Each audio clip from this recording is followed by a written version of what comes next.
Hi, I'm Patrick with the unmissable developments in the big soaps. A book club in Albert Square seems about as likely as a nightclub in Downton Abbey, but Roxy and Mandy gatecrashed that very event. It's really a front for the women to discuss men, and Bianca soon reveals she fancies Alfie, while Roxy tells Cora about Max and Tanya's bedroom issues. Roxy immediately feels guilty, but Cora tells her she knows all about Max's womanizing ways. And when Alfie comforts her, she realizes he's the perfect man.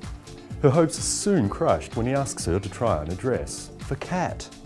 Derek's back in the limelight when Phil catches him questioning Ben and sees him off, while he offers Alfie another dodgy booze deal. When Phil turns down Alfie's plea for a rent extension, he decides to do another job for Derek.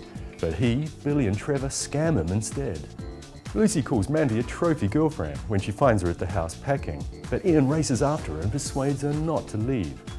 He tries to woo her with a quite frankly rubbish night out, then is humiliated when he fails in the bedroom, and she tells all to the book club ladies. He blames her on losing the cafe to Phil and vows to get it and his mojo back. Next we're in Corrie. Tyrone is a classic unlucky in love character, and Kirsty's not so much a keeper as a keep away from. He's edgy when she invites herself to drinks with Tommy and apologises for her recent behaviour. But her true colours soon show. Tyrone's home late after comforting Tommy, whose granddad Jeff has died. Before he can explain, she throws his dinner on the floor. Meanwhile, Tyrone tells Tina she has to tell Tommy she likes him, and Jason advises Tommy to do the same. Is love finally about to blossom? Carl falls out with Steve when he uses his old streetcar's badge to get some illicit fares. But when he loses that at the casino, he gets desperate. He stages a break-in at the pub to cover the fact that he's lost the takings. But when bailiffs turn up at the Rovers, Nick has to pay off his debts. Stella's horrified and kicks him out.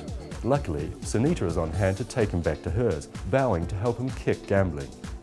Peter's furious when he gets a solicitor's letter informing him of a mediation session over Simon, and doesn't help his cause when he loses his rag as Leanne reveals his alcoholism. And a desperate Paul struggles with Eileen's ultimatum, but finally takes action and enters Leslie for a trial at a care home. Is there hope for Eileen? Finally, we're in Yorkshire. Aaron's stay in the village looks to be coming to an end when he lies that he was the arsonist to save Adam Barton's bacon. Chaz, of course, can't understand why his son committed arson, while Adam struggles with his guilt. But then Aaron tells Ed he needs to speak to him. What's he up to?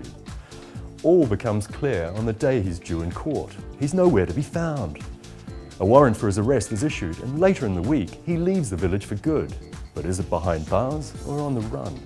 Cameron, meanwhile, provides a sympathetic shoulder for Chaz, who makes it clear how she feels about him.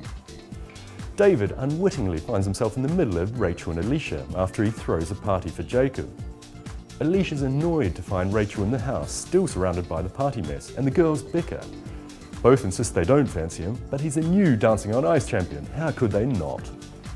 Meanwhile, Ellie upsets Sean when she won't read his history project. But maybe it's not because she doesn't want to, it's because she can't.